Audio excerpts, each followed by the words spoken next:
tema da lição de número 5 é: o casamento é para sempre. Quem tem a lição do trimestre que está sendo estudada, faz assim, por favor. Muito bem. Ainda tem ali disponível, não? Não, né? Maravilha. Muito bem. O texto áureo diz assim: assim não são mais dois, mas uma só carne. Portanto, o que Deus ajuntou, não o separe o homem. Fato. Alguns expositores, na tentativa de criar um cenário mais fácil de gerenciar as crises conjugais, dizem, mas a Bíblia diz que é o que Deus ajuntou que não separe o homem. E se não foi Deus que ajuntou? É o que alguns perguntam. Primeiro eu quero dizer aos irmãos que a Bíblia não está falando aqui de casais isoladamente, está falando do casamento como regra, como lei, partindo do princípio que a união entre homem e mulher dentro do ambiente do casamento foi Deus quem ajuntou, foi Deus quem estabeleceu. Essa é a regra. Se homens e mulheres, por razões, e a gente vai falar sobre isso daqui a pouco, por razões quaisquer, não convergem na mesma direção, papel e propósito, não se pode argumentar com isso que é porque não foi Deus que ajuntou. Porque, repito, a regra aqui não está se referindo a um casal específico isoladamente, está se referindo à lei que Deus estabeleceu no Éden quando uniu Adão e Eva como matriz. Na hermenêutica existe uma lei chamada de lei da primeira citação. A lei da primeira citação será sempre referência para uma situação que estiver sendo questionada ou discutida.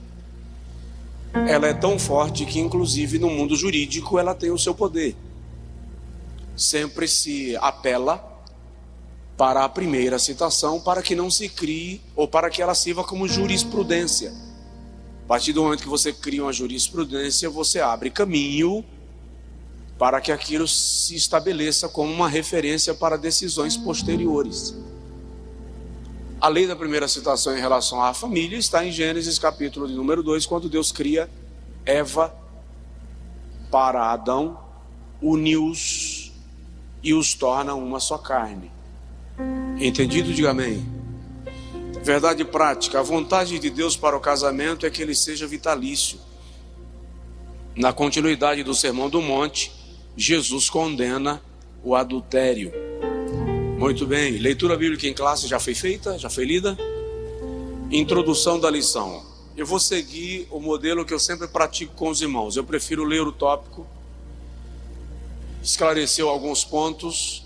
Se tivermos perguntas a fazer, o ideal é que elas sejam feitas no final, porque nós temos gente online, e se o irmão perguntar, a pessoa que está online não capta, e aí quebra o raciocínio dele ou dela lá. Por outro lado, às vezes o irmão me faz uma pergunta no primeiro tópico, cuja resposta está no segundo, e aí a gente termina tomando mais tempo no primeiro tópico sem conseguir avançar quando a resposta estará lá na frente, tá bom?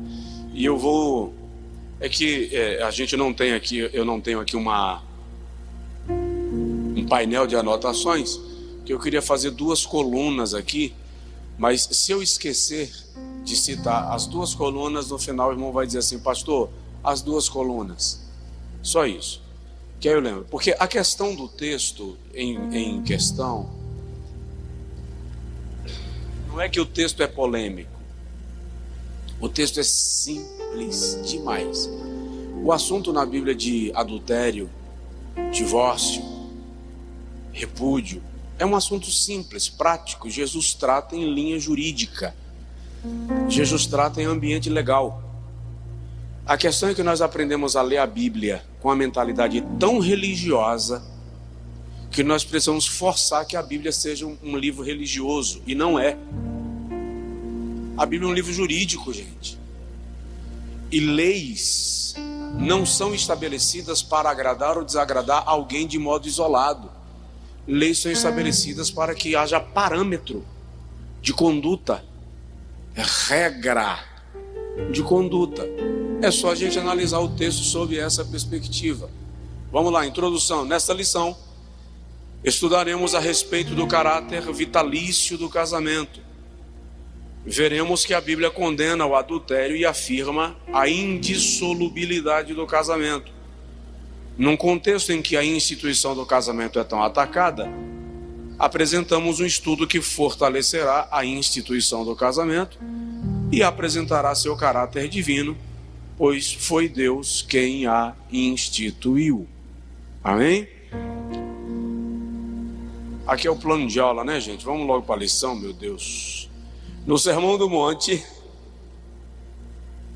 em que Jesus evidencia a justiça e o caráter do discípulo acima da postura dos escribas e fariseus, a preservação do casamento foi muito bem destacada.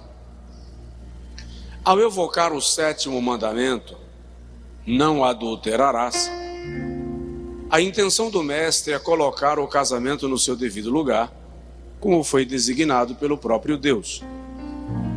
Na continuidade do seu ensino, Jesus expressa que tudo começa no coração. Assim, cai por terra as teorias quanto ao divórcio, as evasivas criadas por aqueles que pensam em se separar do seu cônjuge, visto que os que realmente são dominados pelos valores ensinados por Cristo procuram em tudo a preservação da pureza da vida conjugal e do verdadeiro lar cristão.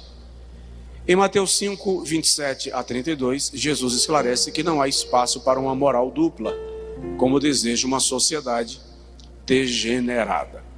Deixa eu começar lembrando para os irmãos que no texto, o foco de Jesus, nem nesse, nem em Mateus 19, que é o texto que Jesus trata do divórcio e do repúdio, em nenhum deles o casamento é o centro da atenção no discurso de Jesus. Neste texto que nós estamos lendo, o centro da atenção é o pecado do adultério. Esse é o foco. O casamento inevitavelmente é citado porque não há adultério sem casamento sendo ferido. Então Jesus inclui o casamento no contexto da fala, mas o foco é a sua condenação ao pecado do adultério. Em Mateus capítulo 19, o foco de Jesus não é o divórcio. Em Mateus capítulo 19, o foco de Jesus é o repúdio, que a gente vai distinguir aqui para você ver. E é interessante notar que Jesus em nenhum momento está aprovando o divórcio, mas ele está condenando ainda mais o repúdio, porque ele é mais cruel do que o divórcio. Existe no contexto um outro pecado que é mais grave do que o adultério e que nenhum expoente da Bíblia toma tempo para falar dele, e que Jesus diz que ele sim destrói o casamento. Tá? Vamos avançar para o irmão compreender essa questão. A condenação do adultério. Definição de adultério. No grego a palavra é moikeia, que dá a ideia de impureza sexual. Cometer adultério, ser adúltero, ou ter relação com a mulher ilícita, ou com a mulher que não é sua. Praticar devassidão. Biblicamente, o adultério é definido como uma relação sexual que um homem casado tem com uma mulher que não é sua esposa, ou vice-versa. A idolatria era chamada figuradamente de adultério. Dá uma pausa para eu explicar para os irmãos que no Antigo Testamento, Deus se apresenta para Israel como um marido. Isaías capítulo 54, o Senhor diz para Israel: o Senhor teu Deus será o teu marido. O Senhor chega a declarar que Jerusalém, que era uma mulher estéril, estava sendo agora nutrida para que se tornasse fértil e gerasse filhos. Os filhos de Israel são chamados de filhos de Deus pelo casamento espiritual que Deus faz com Abraão quando estabelece uma aliança entre ele e Abraão. Existe um momento na Bíblia que Deus então chama Oséias e manda Oséias se casar com uma mulher da prostituição. E Oséias vai a um prostíbulo e toma de lá uma mulher para si e se casa com ela. Aquela mulher representa Israel e Oséias está representando Deus. E Deus está dizendo: eu busquei vocês no lugar que nenhum outro Deus aceitaria vocês. Um homem não buscaria a esta mulher para se casar com ela, Gomer, porque ela era uma mulher da prostituição. O que Oséias está fazendo é o que eu fiz com vocês. No meio do casamento, Gomer abandona a sua casa e volta para o prostíbulo. E lá nas suas prostituições ela fica grávida. E Deus diz a Oséias: vai lá, busca ela, traz de volta para casa e a recebe por esposa.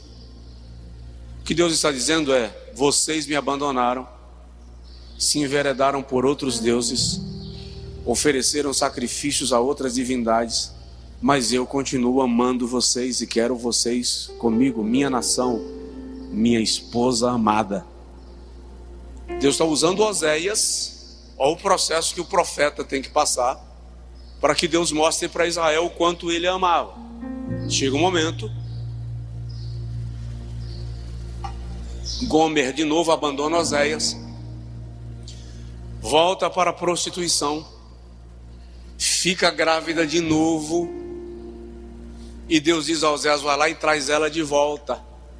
Oséias vai lá, no prostíbulo, traz Gomer de volta como sua mulher, grávida da sua prostituição. E Deus está dizendo de novo: vocês me traíram outra vez, enveredaram por outros deuses outra vez, e eu quero vocês ainda como a minha nação eleita, o meu povo escolhido, a minha esposa, embora uma esposa infiel, mas a esposa que eu amo. É isso que Deus está dizendo para Israel na experiência de Oséias. Porém, chega um momento que Israel continua pecando contra Deus e quebrando a aliança, traindo Deus. O termo é adultério ou prostituição. Então o que acontece? Em Isaías capítulo 50, versículo 1, o Senhor então chama Israel de mulher repudiada. O Senhor se afasta, não dá para continuar convivendo com vocês, porque vocês não se arrependem da vossa transgressão. Então Deus casa com Israel, Israel é esposa, Israel trai Deus e Deus quer de volta. Mas chega um momento que há um abuso dessas traições e o próprio Deus decide repudiar a Israel. Isaías 50, versículo 1 diz: assim diz o Senhor: onde está a carta de divórcio de vossa mãe, pela qual eu a repudiei? Ou quem é o meu credor a quem vos tenha vendido? Eis que por vossas maldades fostes vendidos, e por vossas transgressões foi repudiada a vossa mãe. Vou mostrar para os irmãos que tanto no Antigo quanto no Novo Testamento existe uma diferença entre divórcio e repúdio. Aqui Israel está sendo repudiada. O que é repudiar? Dá para ver daí? Casal. O que é repudiar? Não dá para ficar junto.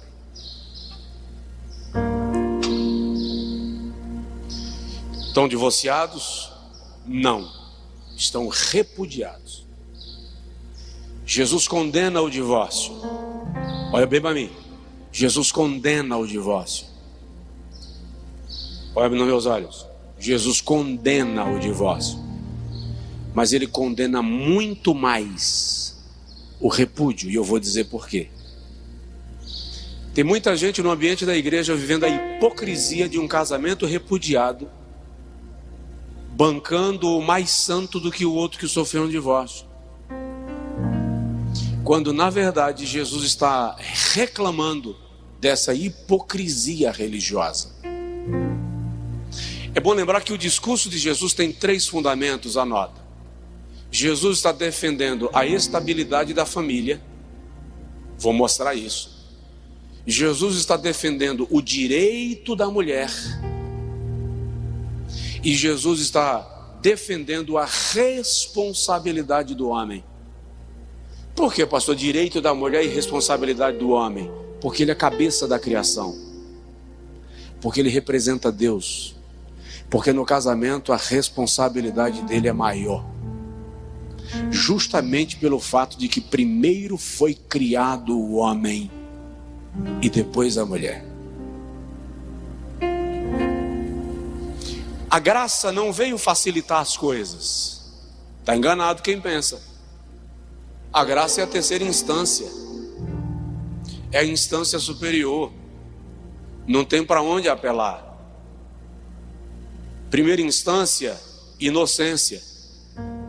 Segunda instância, lei. Terceira instância, graça. Na primeira instância, o homem falhou, quebrou o seu estado de inocência. Na segunda instância, o homem falhou, ele não foi capaz de obedecer à lei. Jeová diz: eu vou trazer a terceira instância que não depende de vocês, só depende de mim. Se o homem ainda assim brinca com a terceira instância, está brincando com a graça. E aí a Bíblia diz que é perigoso vituperar o Espírito da graça. Está dando para entender, não? Agora observe. Israel em Isaías 50 é uma esposa repudiada. Já em Jeremias capítulo 3, versículo 8, o Senhor dá carta de divórcio para Israel. Não vou ficar insistindo com um povo que não me quer. Hoje, Israel, a nação eleita, é uma esposa divorciada do pacto com Deus. Vai haver reconciliação? Vai.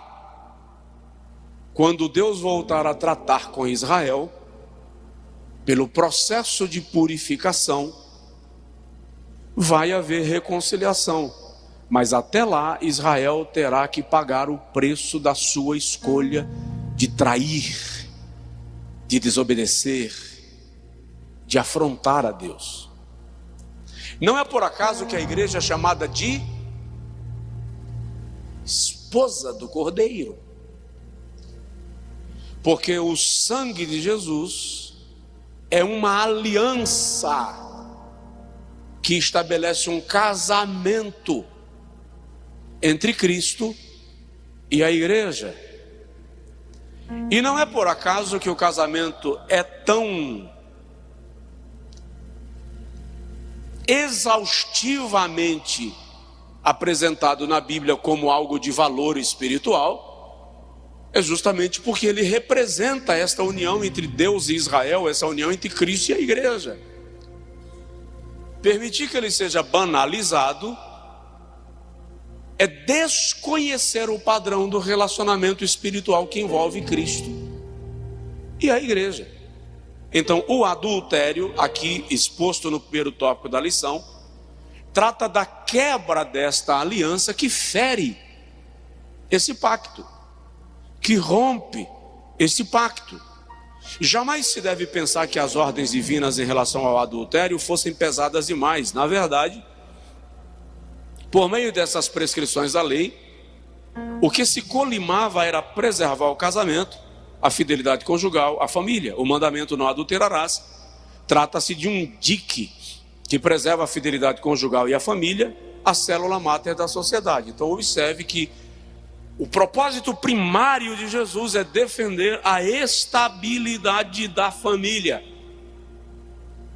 O ambiente da família precisa ser um ambiente estável, curado, saudável. E Jesus deixa muito claro que o adultério fere, adoece, compromete este ambiente. E ele está condenando para preservar a estabilidade da família, que, como já disse Rui Barbosa, é a célula materna da sociedade. Segundo subtópico, a posição de Jesus quanto ao adultério. Para Jesus, a gênese do adultério está no coração, começando com um olhar cobiçoso e pensamentos impuros que levam à prática sexual ilícita. O posicionamento do mestre vai além de tudo o que no Antigo Testamento era permitido ao homem: divorciar-se de sua mulher. Explico lá na frente isso aqui. Cristo vai ao cerne da questão e fala de um coração profano e contaminado, capaz de olhar cobiçosamente para uma mulher e, sem motivo, conceder carta de divórcio à esposa. No seu sermão, Jesus evidencia a importância de homens e mulheres absterem-se de pensamentos impuros, tanto fora quanto dentro do casamento, pois é dessa forma que se consegue manter a pureza em 3 níveis: sexual, moral e social. Precisamos ter a consciência de que perante Deus, como bem expressou Cristo, uma intenção errada é tão pecaminosa quanto um ato. Por isso, devemos sempre buscar pensamentos puros e bons. Calma lá, peraí, deixa eu ver se já é aqui que eu faço a... Vamos lá. Jesus está nos ensinando 2 coisas aqui sobre moiqueia: adultério ou impureza sexual. Número 1, Jesus está nos ensinando que quem olha e cobiça já está cometendo o ato do adultério. O interessante é que o cobiçar aqui não está relacionado ao olhar casual. Está relacionado ao olhar e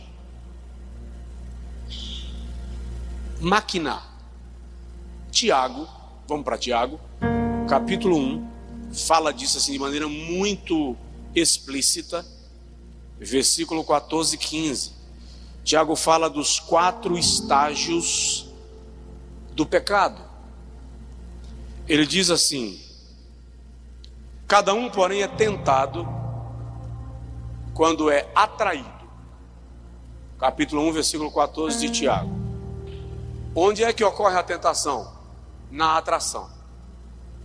Aqui não é pecado, é tentação. Preciso que o irmão entenda, e você que está em casa com a gente pelo culto online, ninguém é tentado por aquilo que não lhe atrai. Aquilo que não te causa desejo, não te tenta. Então cada um é tentado quando é atraído. Segundo nível da tentação: depois de atraído, o indivíduo é engodado, fisgado. A ideia aqui é de um anzol com a isca dentro da água. O peixe olhou, comida, uau, atração. Ele pode ir buscar uma comidinha mais fácil, mas quando ele é fisgado, ele vai e pá, e aí o anzol. Agora, o processo de saída é mais doloroso, porque foi fisgado.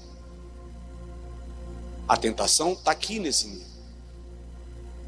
Quando o indivíduo rumina, constrói, foi fisgado. Fisgado por quem? Pelo diabo? Não.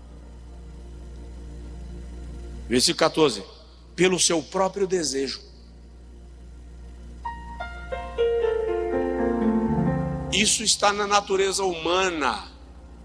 Todos sentem. E embora o assunto aqui seja de moiqueia, de pecados sexuais, se aplica a qualquer um em áreas diversas, porque muitos são atraídos por outras situações que podem lhe ocorrer, de ser fisgado pelo seu próprio desejo. Aí o versículo 15: então a concupiscência, o desejo, havendo concebido. Quando é que o desejo concebe? Quando deixou de ser desejo e passou a ser plano. Agora o indivíduo começa a construir a forma de atender o desejo. A expressão literal é: ficou grávido. Foi tentado, foi fisgado e engravidou do desejo. Agora ele começa a construir o momento de dar à luz. O que é dar à luz aqui? Veja só: havendo concebido, dá à luz o pecado. Dar à luz o pecado é ir para as vias da execução. Jogou para fora, se dispôs a. E a partir de então, o pecado sendo consumado gera morte. Depois do momento que eu joguei para fora, cometeu. O pecado ser consumado aqui é um passo à frente do já ter cometido. Quando o indivíduo dá à luz, o pecado aqui já foi cometido. Consumar aqui é decidir criar a criança. Continuar gera morte. Começa com a tentação em 2 estágios: atração, engodo, fisgado. Uma vez fisgado, a concupiscência engravida, o desejo gera. Agora eu estou maquinando a execução. E então eu coloco para fora, executo, cometo, faço aquilo que eu planejei, engravidei. O consumar, porque tem gente, não, pastor, mas até aí não consumou. Não, deu à luz, está feito. O consumar aqui vai além do dar à luz. É depois de dar à luz resolver criar a criança, ou seja, dar continuidade ao pecado.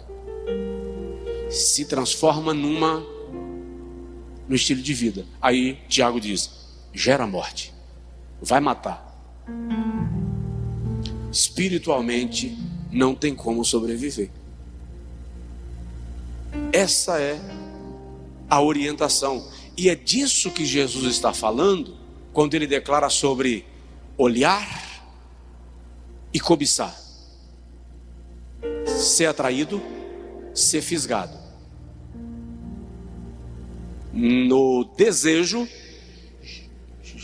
concebe, começa a crescer o plano, executou, deu à luz e resolveu fazer disso um modelo de vida. Gera morte. Então Jesus está falando do cuidado que nós temos que ter antes de acontecer o fato com o que nós desejamos. O que está sendo cultivado dentro de nós? Por que eu estou botando a mão aqui? Porque Tiago chama de conceber, ele fala de ventre, ele fala de gravidez. É uma linguagem figurada, obviamente. Então Jesus orienta que mesmo antes de permitir que aconteça a queda, o deslize, a quebra do pacto, cuidado com o que você deseja, porque desejar já é um ato de execução do pecado. Então muitas vezes nós ficamos condenando o A ou o B que cometeu e nós estamos grávidos. Só não demos à luz. E dar à luz é uma questão de tempo. Quando você está, é só uma questão de tempo. Se a gente pegar a orientação de Jesus ao pé da letra, ele está dizendo: corta o mal pela raiz. executa, elimina, antes que. Inclusive o comentarista da lição tem um momento aqui que ele cita, quando Jesus diz, se a tua mão te faz pecar, arranca. E ele disse que aqui Jesus não está sendo literal. Desculpa, tá. Jesus é judeu. A lei mosaica era tomada ao pé da letra. Não é incomum até hoje para eles arrancar a mão de alguém, não. A lei do talião é radical.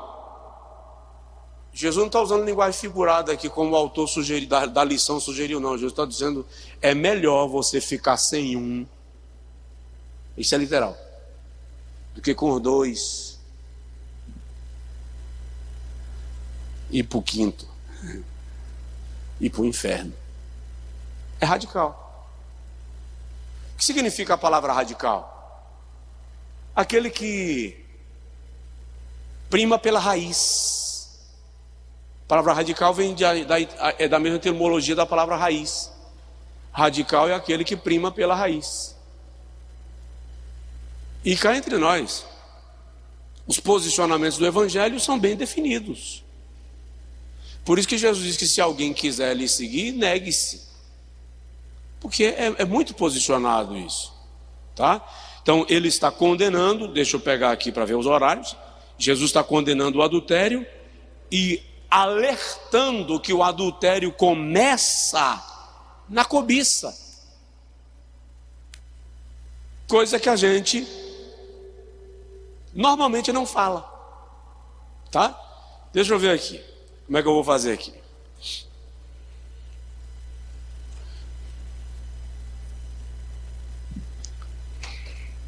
Quem é professor? Por favor.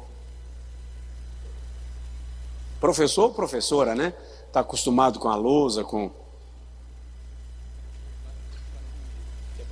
Ah, sim, senhor. Foi mesmo? Não, tranquilo. Escreve aqui, irmão Muricy, adultério.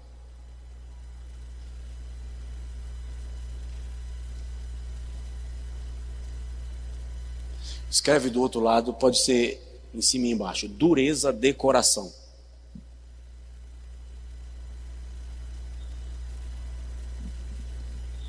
Tô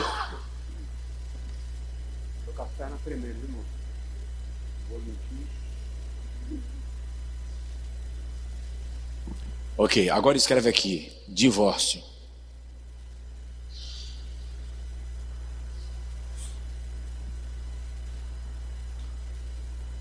Agora escreve aqui, repúdio.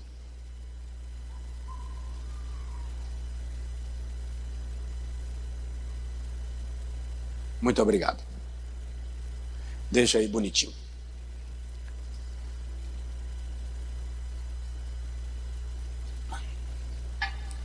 Os males do adultério é sempre prejudicial à estrutura da família. Aí volto a dizer, o foco de Jesus é a estabilidade da família. Qualquer infidelidade no relacionamento a dois sempre será ruim, pois gera desconfiança, feridas emocionais, desvalorização, desrespeito, fraqueza e queda na vida espiritual. Por isso é importante evitar tanto a prática do ato como os pensamentos indevidos. Deixa eu vir para cá, para eu pontuar com os irmãos uma coisa. Olha meu bem, Jesus não diz que adultério justifica fim do casamento. Em nenhum lugar da Bíblia. Jesus deixa, quando alguém diz assim, e por que Moisés autorizou dar carta de divórcio? E Jesus diz, por causa da dureza de coração. O que Jesus está dizendo é que ainda mais prejudicial do que o adultério é a dureza de coração. Como? Quando quem pecou não se arrepende. Ou quando quem foi ferido decide não perdoar. É pecado e leva para o inferno. adultério é pecado e leva para o inferno. Mas Jesus está dizendo que o que destrói o casamento é a dureza de coração. Foi por causa disso aqui que Moisés deu autorizou dar carta de divórcio. Deus perdoa Israel todas as vezes que Israel peca, lhe abandona e lhe trai, indo à prostituição espiritual, à idolatria. Mas quando ele percebe que Israel não quer se arrepender, apesar do perdão liberado, ele dá carta de divórcio a Israel por causa da dureza de coração. Quando não há arrependimento por parte da figura infratora, decisão de mudar, de tomar posturas que correspondam com a preservação da estabilidade da família, existe uma dureza de coração. Quando mesmo que a pessoa infratora se arrepende, mas a pessoa ferida está tão dilacerada, e às vezes tem uma personalidade diferente, complexa, e decide não perdoar, nós temos caracterizada uma dureza de coração. E nesse caso, Moisés disse: se dê a carta de divórcio. Aí é porque Deus aprovou o divórcio como alternativa? Não.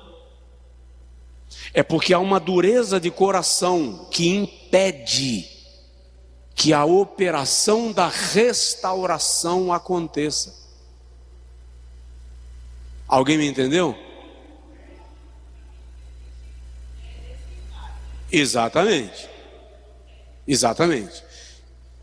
Divórcio e adultério. O problema é que a tradução da língua portuguesa transformou as duas palavras em uma só. Mas a palavra grega para divórcio é uma, e a palavra grega para repúdio é outra. Repúdio é apoluo, e divórcio é apostasion. E em Mateus 19, Jesus usa as duas palavras. Nenhuma das vezes ele está aprovando uma ou outra. Fique isso muito claro. Em nenhuma das vezes Jesus está aprovando uma ou outra, mas ele está deixando claro que apoluo é mais cruel do que apostasion. E vou lhe dizer por quê. Em Malaquias capítulo 2, versículo 6, por exemplo, que o Senhor diz: porque eu, o Senhor, odeio. Na língua portuguesa está o divórcio, no hebraico é o repúdio.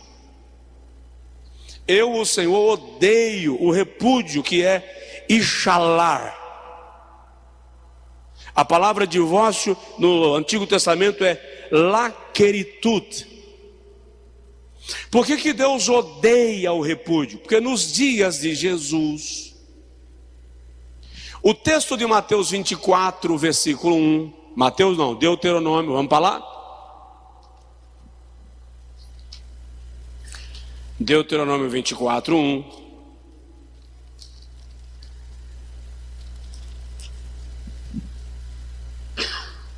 Quando um homem tomar uma mulher e se casar com ela,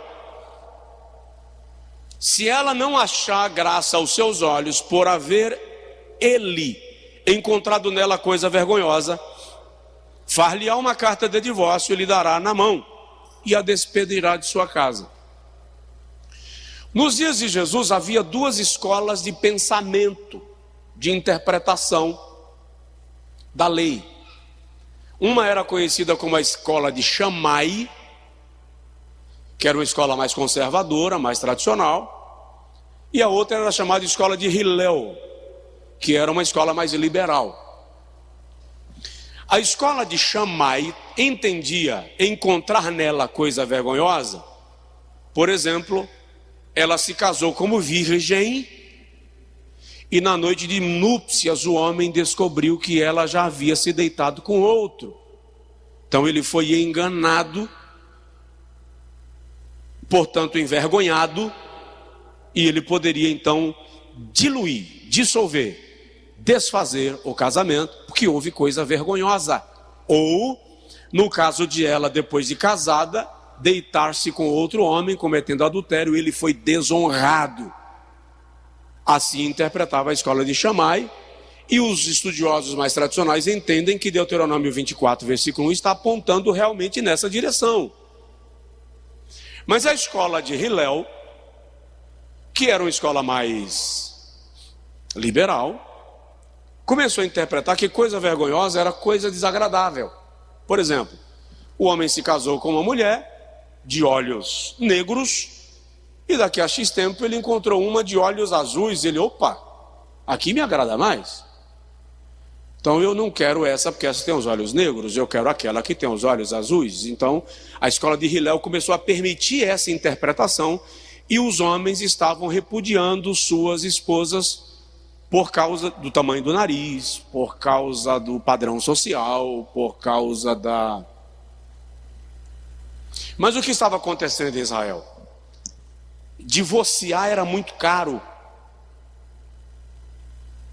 Não era só dar a carta de divórcio. Tinha que devolver para ela o dote que ela trouxe, com a correção pelo tempo que ela ficou casada. Ela trouxe 500 vacas, e ao longo de 10 anos de casada, 500 vacas viraram 1000. Então ele tinha que devolver as 500, mais 500. E os caras estavam sem querer mexer no bolso. O que é que estava acontecendo? Para não mexer no bolso e não dar carta de divórcio, chamava a mulher. Me permitem, Mariana, vem cá. Dois machos, viu? Aqui tudo é minha propriedade, tá? E não quero mais porque eu encontrei coisa vergonhosa, não gosto do olho, não gosto do nariz, não gosto do queixo. Vem para cá. Fica aqui no cantinho da fazenda que eu fiz uma casa para você morar aqui. Tá? Porque na casa principal eu vou morar com a nova. Então ela era repudiada, jogada lá no canto, sem direito à sua vida, sem direito ao seu direito. E ele estava com a nova de boa, curtindo todos os direitos que ele tinha, inclusive do dote que ela trouxe. Obrigado, irmão Amar. O que Jesus está dizendo? Jesus está condenando o ato do repúdio, porque essa mulher que foi jogada para o escanteio vai começar a se aventurar, até pelas suas necessidades emocionais, físicas e psicológicas, vai se aventurar em relacionamentos em sombras. Jesus está dizendo, o homem que fez isso com ela, está induzindo ela ao adultério. E aquele que se deitar com ela também está adulterando. Aqui Jesus está defendendo o direito das mulheres do seu tempo, que estavam se tornando escravas dos seus maridos, com os seus direitos sonegados por eles, enquanto eles gozavam de todos os direitos que eram favorecidos por uma sociedade tradicionalmente patriarcal, sim, machista. E Jesus está trazendo o direito da mulher para o mesmo patamar e dizendo, não as trate assim, com repúdio. O que Jesus está dizendo em outras palavras é, seja homem, assuma a sua esposa. Mas se porventura, se por causa da dureza do teu coração, você não quiser assumi-la, não a escravize, libere-a. Em nenhum momento ele está defendendo isso aqui, o divórcio. O que ele está dizendo é que isso aqui, o repúdio, é ainda mais cruel porque escraviza. Em nenhum momento ele está dizendo que o adultério é tolerável. O que ele está dizendo é que a dureza de coração é ainda mais adoecedora do que o ato do adultério. Porque se o ato do adultério não for dado continuidade, houver arrependimento, o perdão é liberado. Mas a dureza de coração é uma manifestação permanente de um sentimento da alma. Então Jesus está defendendo a estabilidade da família, o direito da mulher e a responsabilidade do homem de garantir que o direito dela seja atendido e que a família seja preservada. Compreender isso aqui simplifica toda essa polêmica que se cria em torno do assunto. Não tem polêmica. Isso aqui é lei, Constituição. Na Constituição, Jeová diz, artigo 1º, o que Deus uniu, não separe o homem. Artigo 2º, não adulterarás. Artigo 3º, se porventura houver o ato do adultério, aquele que confessa e deixa, alcança misericórdia. Se houver dureza de coração, mudou o cenário. Vamos agora para o tribunal, porque existe um cenário que precisa haver uma discussão entre as partes para que se resolva a questão. Aí Jesus vem como advogado e diz: a família é o centro, ela precisa ser preservada. Portanto, não adulterarás, para que a família seja preservada. Agora, se você, pela dureza do teu coração, decidiu chutar o balde e não quer mais o casamento, não escravize, libere. O que tem acontecido no ambiente da igreja? Eu conheço gente que, porque divórcio é pecado, está vivendo repudiado há 30 anos. Cada um dormindo em um quarto. Não se tocam, não se comunicam como marido e mulher. É repúdio. Paulo diz aos Coríntios na primeira carta, capítulo 7, assim: não vos negueis um ao outro, a não ser por consentimento mútuo, se for para vos aplicardes ao jejum e à oração, e por um pequenino espaço de tempo, para que Satanás não vos tente na vossa incontinência. A vida íntima do casal é uma dívida que o marido tem com a esposa e que a esposa tem com o marido. Paulo chama de dívida. E não é uma dívida que a mulher tem com o marido sozinha, não. Também é uma dívida que o marido tem com a mulher. Ah, se só tivesse casal aqui. É uma dívida mútua. E é tão mútua que Paulo diz assim: porque o corpo da mulher não pertence a ela, mas ao seu marido. Aí os homens fazem eba! Aí Paulo diz assim: como o corpo do marido não pertence a ele, mas à mulher. Eu gosto como Paulo liberta, e quando o cara pensa que pode correr trecho, ele vai lá e amarra. Mas puxa a corda com a violência que deve dar torcicolo. Então Paulo está chamando, o apóstolo Paulo chama de dívida o ato conjugal, a vida íntima do casal. Quando há repúdio, fica essa hipocrisia religiosa. A gente não é divorciada, que pena que o irmão fulano, né, meu, que não sei nem como é que fica a salvação. E estão dentro de casa, repudiados. Conheço casal que em casa não se comunica, mas quando chega na igreja, que para o carro no estacionamento, segura na mãozinha e entra de mão dada os dois.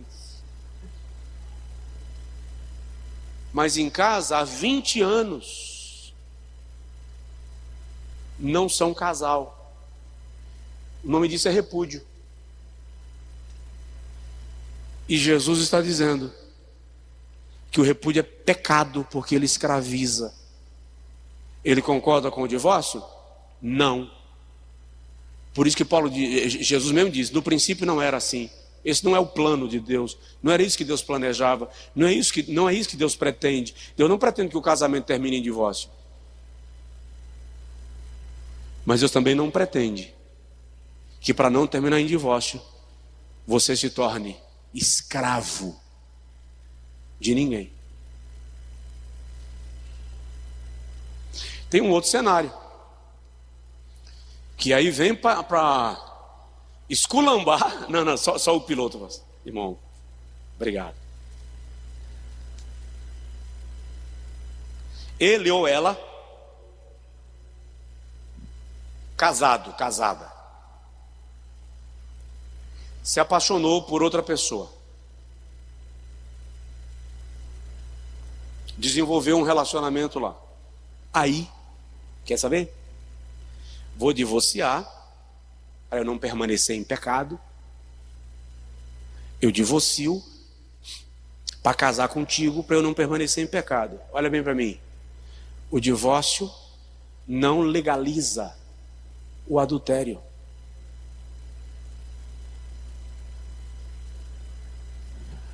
O adultério aconteceu. O divórcio agora para não ficar em adultério e a gente ficar junto, continua sendo adultério, porque a aliança foi ferida. E isso está acontecendo muito nas igrejas,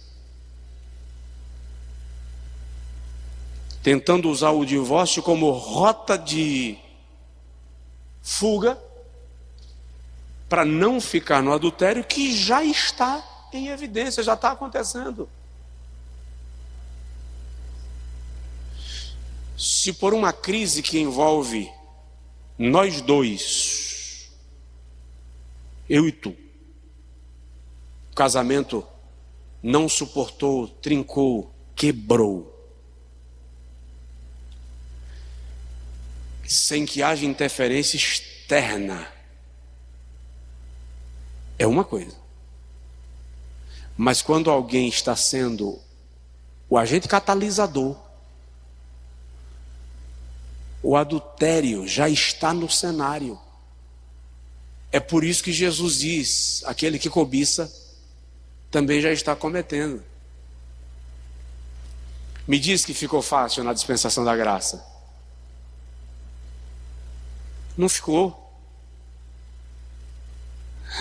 Não ficou. E nós estamos confundindo. E presta atenção, eu tenho uma mente bem leve. A minha mente não é religiosa. Eu estou interpretando a Bíblia para vocês exatamente com o que ela está nos apresentando.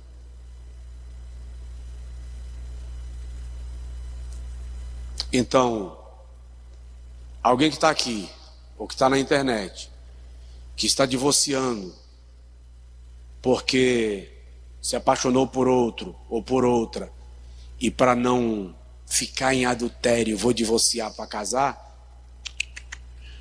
lamento lhe informar que o divórcio lhe regulariza civilmente, espiritualmente não. Até porque é preciso lembrar para vocês que o casamento jurídico é apenas um contrato entre duas partes que decidem e se comprometem perante o Estado defender e garantir o direito um do outro. Não sei se vocês sabiam, mas casamento no civil no Brasil existe desde 1938. E antes não era casamento? Porque o casamento, antes de ser jurídico, é espiritual, é social, é emocional e psicológico. O jurídico se resolve na frente de um juiz. É tão fácil resolver que nos Estados Unidos se divorcia por telefone. Liga, comunica. O cara liga do trabalho. Meu nome é fulano, casado com fulana, quero mais. Divorciar, pode dar entrada aí. Fulana está no trabalho, recebe a carta no mesmo dia, comunicando que ela está divorciada. Ela tem X horas para retirar as coisas da casa. Senão a polícia vai lá e tira. Pode variar de um estado para o outro, porque as leis lá são estaduais. Mas é basicamente isso. É comum nos Estados Unidos o cara que está casado, por exemplo, na Califórnia, e resolve separar e quer planejar a separação, compra uma casa em Nova York, onde as leis são mais fáceis de lidar com a situação, para ter domicílio em Nova York e dar entrada no pedido de divórcio por Nova York. Porque é um contrato entre as partes. Mas o assunto aqui não é jurídico. O casamento aqui é espiritual. Está tratando da importância dele e mostra o cuidado que nós devemos ter, e eu já vou encerrar, na lida com o tema. Mas eu espero que tenha ficado aqui pontuado. Jesus condena o adultério, mas deixa claro que ele não é elemento preponderante na manutenção ou não da união conjugal. Ele é pecaminoso, ele destrói, ele compromete a salvação. O que justifica o ato de Moisés ter liberado da carta de divórcio era a dureza de coração. Tem muita gente na igreja, irmão, que tem um coração igual ao piso que eu estou em pé. Não se arrepende, não se humilha, não pede perdão, não coloca as coisas nos eixos, não muda. Jesus condenou o divórcio, fato, mas condenou ainda mais o repúdio, porque ele escraviza e cesseia a liberdade do outro. Está entendido? Aí, só um minutinho, irmã Silvia e irmão Humberto, concluindo a lição que a gente precisa parar. A lição termina mencionando a indissolubilidade do casamento. Ele foi estabelecido para ser indissolúvel? Foi. Dissolve? Sim. Por quê? Porque Deus queria que dissolvesse? Não. Por causa da dureza do coração. Acontece. Não é o plano de Deus, mas ocorre. O que vamos fazer com aqueles que se divorciaram e são da igreja? Vamos excomungar, vamos excluir, vamos destratar. Dureza de coração também? Como igreja, dureza de coração não pode ser a nossa linha de comportamento. Misericórdia é o que a Bíblia ensina para aqueles que seguem a Cristo. E cada um viverá os danos e as consequências das suas decisões, que são inevitáveis. Diga amém. Nós cometemos um erro quando nós lemos a Bíblia como um livro religioso. Não é. É um livro, é uma constituição. É a constituição do cidadão do céu. Fato. Deus sempre revela amor, mas o amor de Deus não é o amor passional, platônico. O amor de Deus é puro, é justo, é perfeito, não é doente. Agora analise.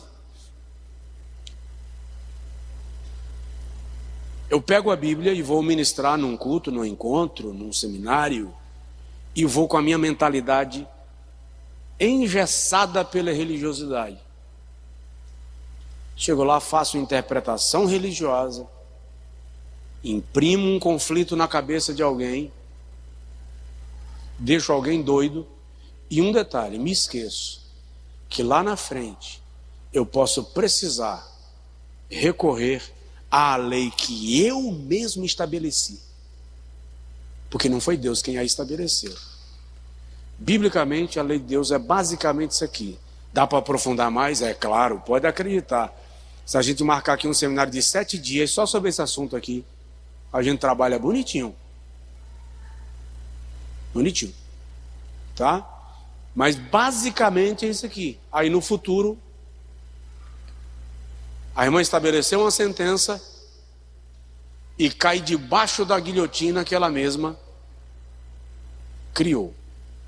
Os princípios é que precisam ser observados. Irmãos, eu tenho 32 anos como ministro do Evangelho. Atendo pessoas com muita frequência. E nesses 32 anos eu aconselhei 2 casais divorciarem. 2. Separem.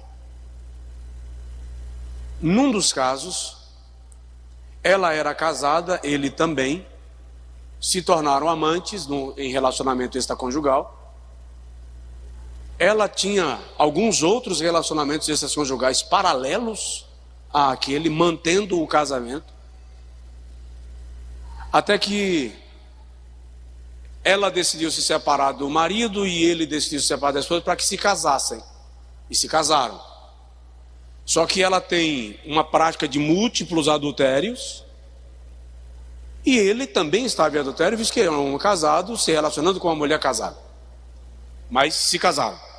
Agora ele descobriu que ela estava traindo ele em múltiplos adultérios. Era mais de um caso. Eu olhei para eles e falei, gente, deixa eu explicar para vocês. A Bíblia traduz isso aí que vocês estão fazendo, chama isso de adultério sobre adultério. Esse casamento de vocês não existe. É só mais um adultério que vocês estão praticando. Qual é a orientação, pastor? Separa. Fica só. Fica só. Ela olhou para ele e fez assim, tá vendo que eu te disse que esse era o conselho que o pastor ia dar?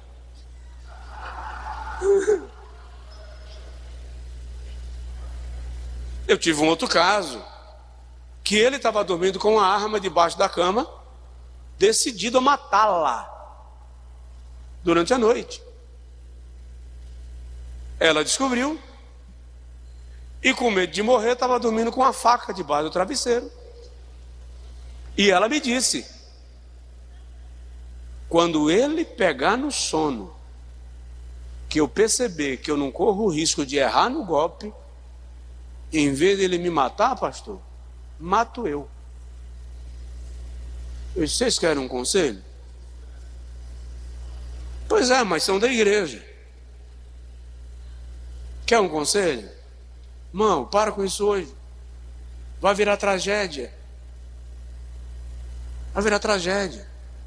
Ou tu pensa que matar só para não divorciar é menos pecado. Aí você comete um pecado e vai para a cadeia, irmão, derramamento de sangue. Esses 2 casos. Nos outros casos, lamentavelmente, quando as pessoas vêm para o gabinete ou vêm para a Secretaria da Família pedir conselho, já vem no óbito. Já vem decidido. Na verdade, em muitos casos, eles querem só um desencargo de consciência. Querem só uma palavra do pastor, do conselheiro, para pacificar a consciência. Que é a bênção. Eu quero a sua bênção para... Já está definido. O ideal é que nós tenhamos na nossa igreja uma equipe de conselheiros habilitada, capacitada, Eu estou, inclusive, preparando um material para um curso de formação de aconselhamento cristão. Para quê? Para que se trabalhe todas as perspectivas e possibilidades de cura e de restauração. Isto inclui, muitas vezes, por parte de um ou de ambos, um acompanhamento psicológico, terapêutico e até psiquiátrico, que tem marido que é doido. Tem mulher que o juízo é no pé. Então, em alguns casos, precisa de acompanhamento psiquiátrico mesmo. O cara tem um problema. Tem casos que o indivíduo tem problema. Agora, me deparo com muita frequência com homens e ou mulheres que não admitem um acompanhamento profissional. Eu não sou doido? Por que eu vou para o psicólogo? E muitas vezes o indivíduo tem um problema que vem da formação, dos traumas que trouxe, as doenças emocionais, e está derramando na mulher, está derramando no marido. Tem um caso, um processo nos tribunais nos Estados Unidos agora, de 2 atores muito famosos. Estou falando de um processo de 100 milhões, 150 milhões de dólares. Que a confusão toda é porque ela acusou ele de agressão, e agora ele está provando que, na verdade, ele era vítima de agressão doméstica.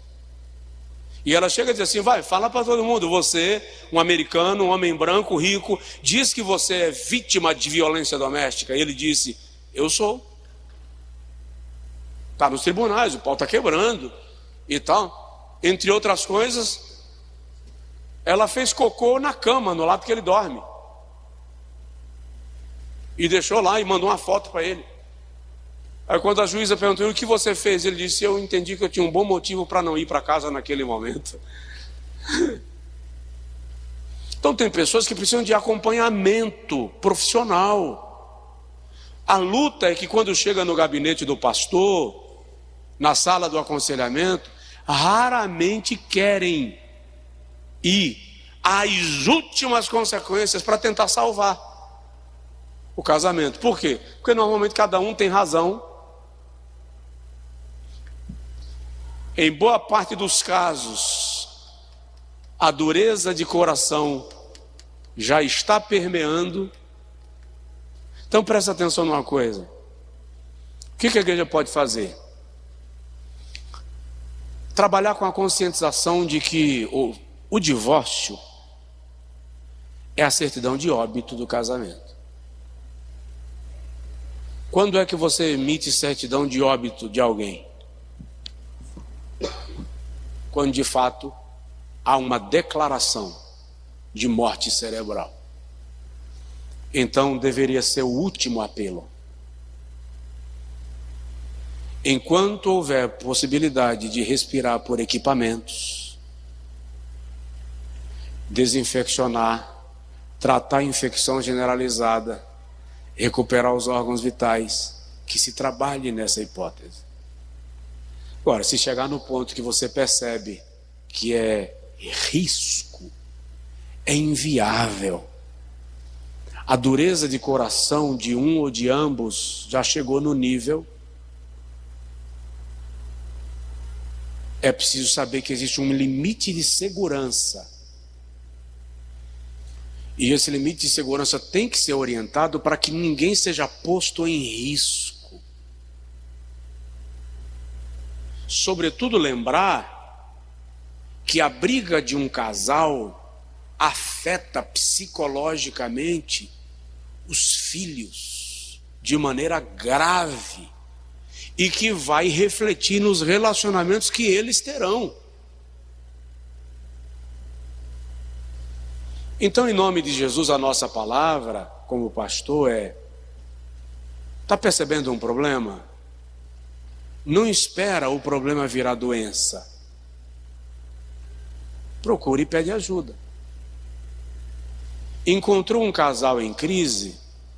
Não julgue. Se você não pode ajudar, conduza alguém que possa orientar. Então, irmãos, a orientação é que a igreja esteja pronta para receber aqueles que vêm feridos por relacionamentos que se dilaceraram. A igreja precisa estar apta para aconselhar numa reconstrução ou numa retomada, sempre lembrando que, embora a própria Bíblia cria flexibilidade para que não se transforme num ambiente de escravidão, não pode nem deve ser banalizado a situação. E não esquece, se você está vivendo assim, no repúdio, porque você acha que aqui é pecado, acredite, Jesus condena isso aqui muito mais, porque isso aqui escraviza, toma o direito do outro e rouba a liberdade. Todo o ministério de Jesus, incluindo o seu sacrifício, tem como alvo a família. Por isso ele começa fazendo um milagre no seio de uma família. Jesus não poderia ter vindo sem depender de uma família? Sair do deserto, como Melquisedeque, sem genealogia? Por que ele veio no ambiente de uma família?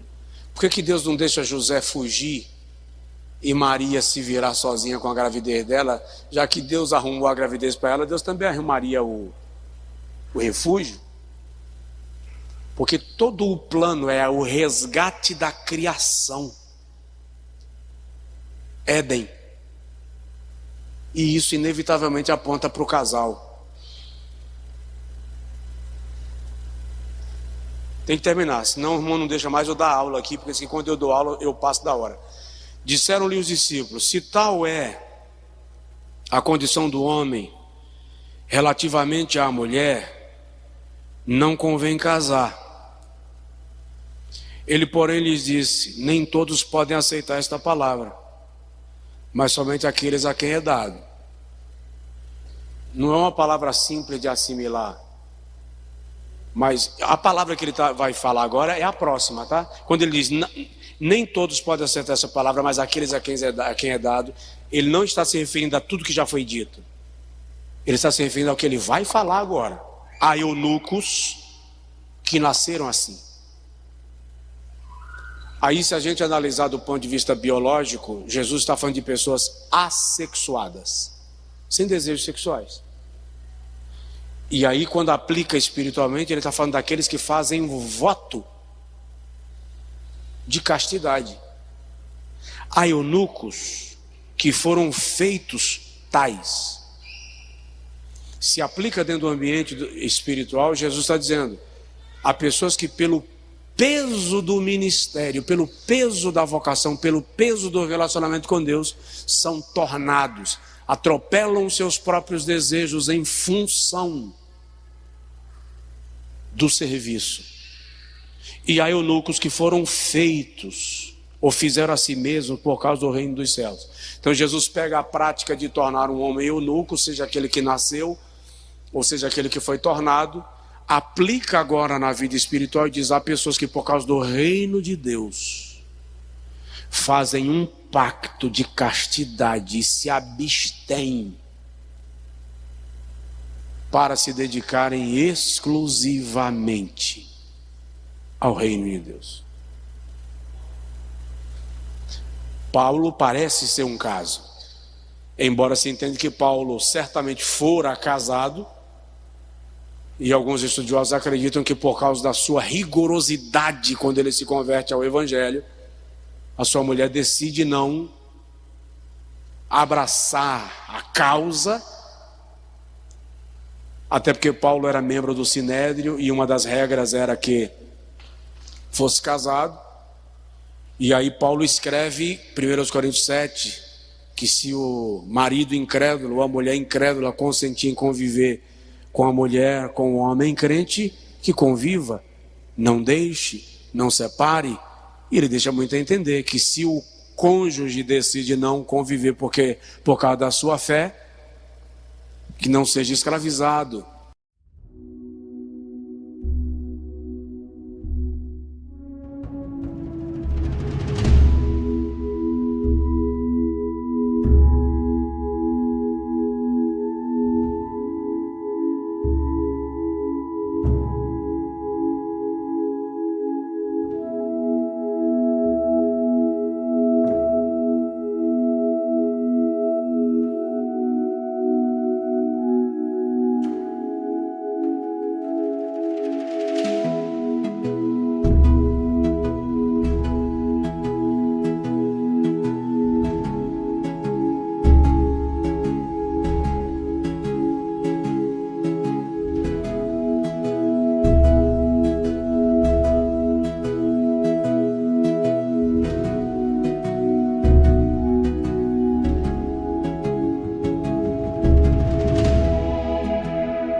Mas ele faz um pacto de cumprir a sua missão e pagar esse preço, porque ele se faz eunuco, esse é o entendimento, pelo reino de Deus, pelo serviço de Deus. Amém?